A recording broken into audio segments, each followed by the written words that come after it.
Keskaja prostituute kiusasid mitte ainult vaesed mehed, vaid ka kärbsed, sääsed, nutikad, sügelised, kubemetäid ja suguhaigused.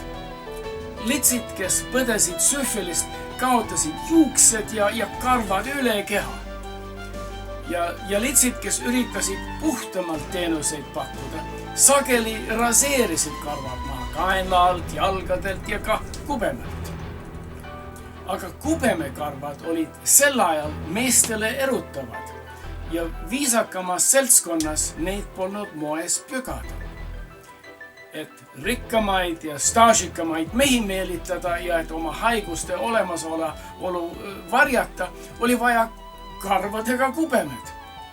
Nutikamad tänavatüdrukud punusid pügatud karvadest endale kubemeparukad. Inglise keeles kubemeparukas nimetakse merkeniks. Sellised parukad polnud väga tõsised pettused. Kuigi lits müüis seda, mille kaubandusvälimus oli pisut närum kui paistis, teenus oli sama kas parukaga või ilma. Ei keegi kannatanud suurt kahju ja riskid olid ju peaaegu samad, kas teenust pakuti parukaga või mitte. Aga mida teie siis sellest pettusest arvate? Kapten Dick Dudley, 17. sajandi Inglismaa maanteeröövel, põgenes korrakaitsjate eest Rooma. Roomas otsis ta surnukuurist surnud prostituudi ja ostis ära tema merkeni või kubemeparuka. Ta kuivatas selle ära, kammis lahti ja siis müüs selle paavstile, kas Clement 10 või Süütu 11, ma ei mäleta, öeldes, et see merken oli Püha Peetri habe. Paavst pani paruka suu ette, suudles seda mitu korda ja maksis merkeni eest 100 dukatti. Jälle olid litsikarvad müügiga seotud, aga hoopis teiseks otstarbeks. Otstarbe, mida merken iialgi ei saaks täita. Minu oma arust see pettus on natuke tõsisem. Dudley pakkus litsikarvu asja asemel, mida polnud olemas.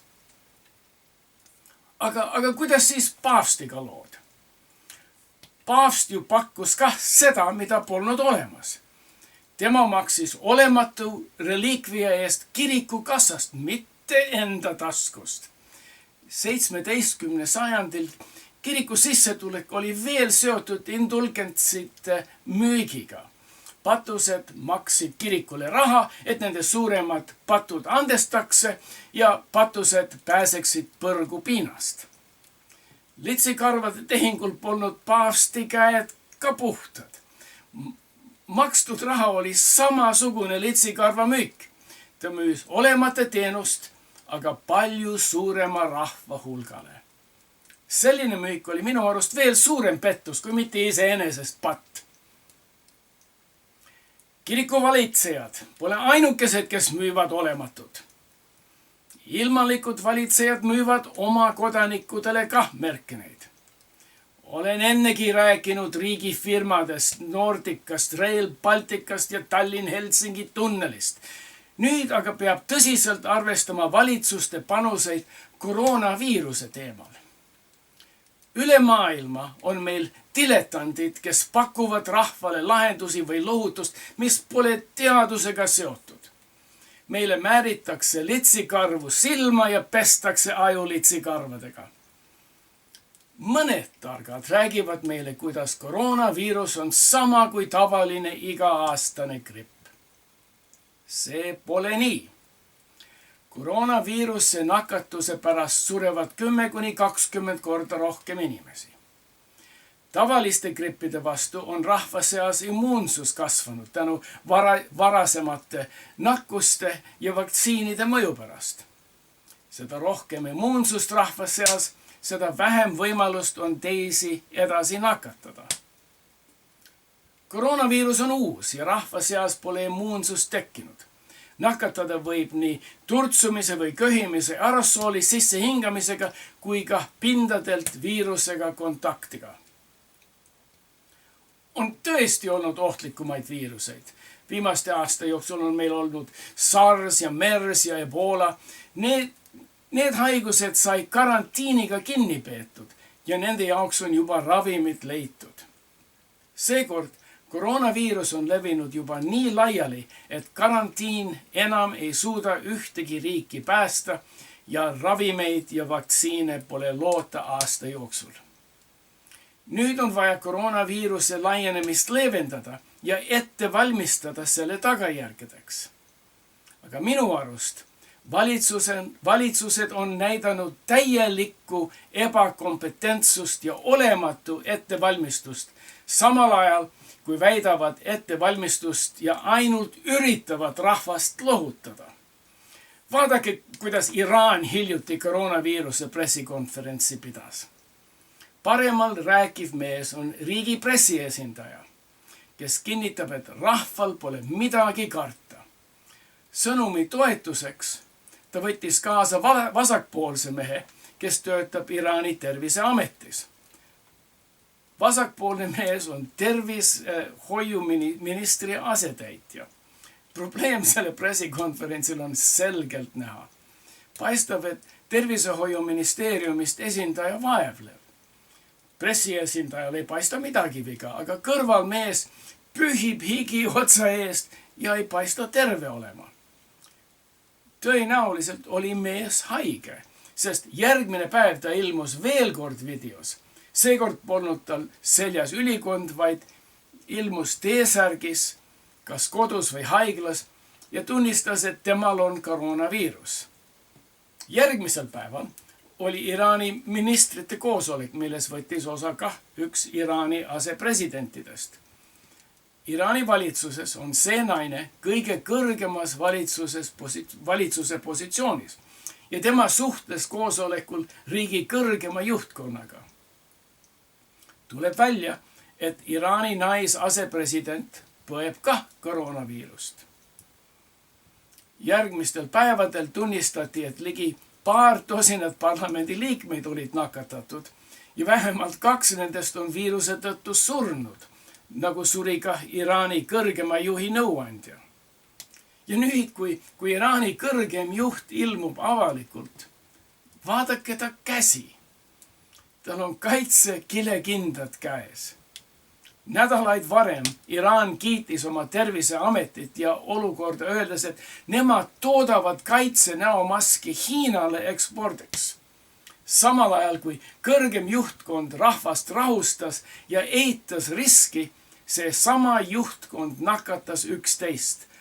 Rahvale esitati kubemekaitset, mitte tõsiseid lahendusi. Ameerikas valitsus pole parem ega targem. Eelmisel nädalal ilmus kongressimees Matt Gaetz gaasimaskega, millega ta proovis naeruvääristada koroonaviiruse riski. Paar päeva hiljem suri üks kodanik tema esindusrajoonist. Siis lendas kongressi liige Gaetz koos Ameerika presidendi ihukaitsjatega ja saatjaskonnaga Air Force 1 lennukiga. Washingtoni jõudes pandi Matt Gaetz karantiini, sest tema oli olnud koosolekul koos nakatunuga.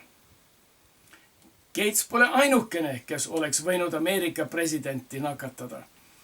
Terve hulk kongressi liikmeid olid sama konverentsil kui Gaetz ja nüüd on senator Cruz, esindaja Gosar ja esindaja Collins ennast karantiini pannud.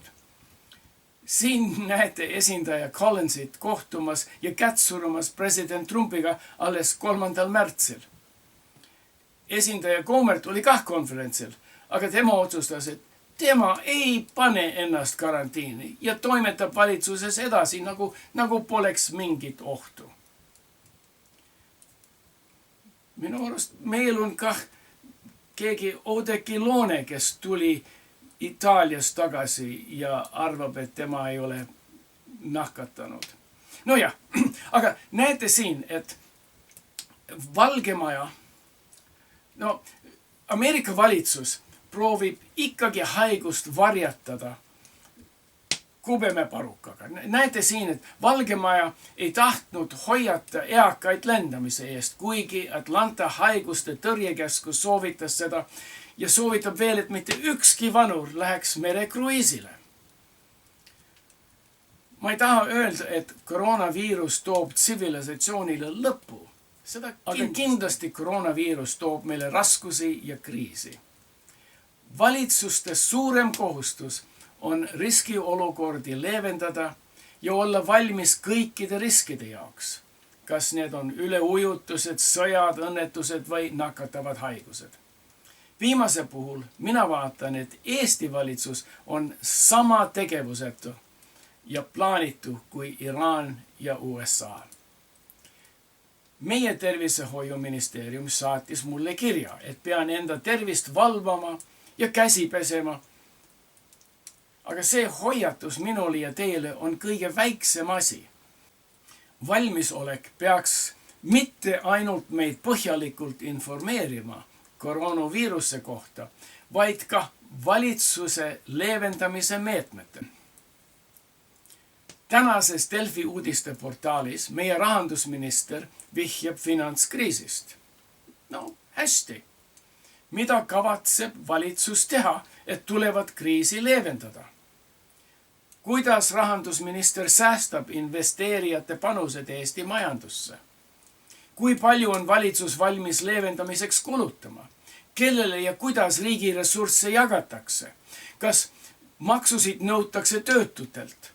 Kas on loota ravimite ja toidu käibemaksu vähendamist, et väikese või ilma palgata perekonnad vee peal püsivad? Kas eelarve võib minna miinuses? Ja kui nii, siis mis tingimustes? Sotsiaalminister räägib, et nakatuid tuleb palju rohkem. Okei, olgu see nii. Aga mida kavatseb Sotsiaalministeerium teha, et raskusi leevendada? Kuidas saavad inimesed tööl käia, kui koolid kinni pannakse ja pole kohta, kus lapsi hoiule jätta?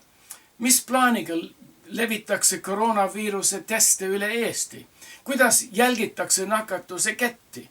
Pole ju olemas Eestis küllalt tervisetöötajaid, kes jälgiks, kus kohalt iga nakatus on pärit.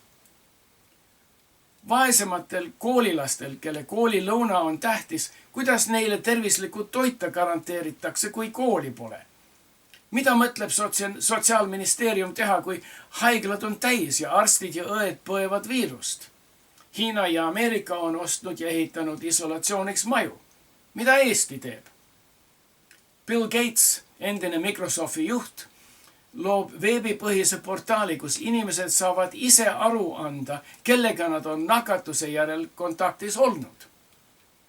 Mida Sotsiaalministeerium mõtleb teha juhutöölistega, kui Bolti ja Uberi ja muud juhutöölised ei saa või ei julge tööle minna? Kuidas kindlustada nende elamiskulusi? Kuidas garanteerida toidu ja kütuse vedu üle Eesti, kui transporttöölised haigustuvad? Vana Mart pole veel sellel teemal sõna võtnud, aga tema hoiatuseks ma võin öelda, et Chicago tänavavargad on hakanud näomaskesid kandma, kui nad ohvreid ründavad.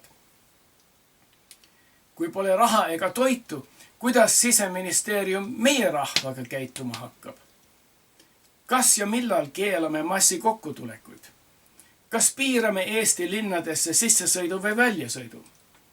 Põgenikude laagris on haiguste levi kindel. Kas ja kuidas piirame haigeid sisserändajaid? Kui kruiisilaevalt tuleb üks haige reisija, mida siseminister mõtleb teha nii laevaga kui ka ülejäänud reisijatega? Teised riigid arutavad sotsiaaldistantseerimist. Kas või millal Eestil oleks mõttekas tööaegu ajastada nõnda, et kõik ei peaks tööle minema samal ajal täis bussidega. Meie kõik loodame, et selliseid ekstreemseid meetmeid pole Eestis vaja.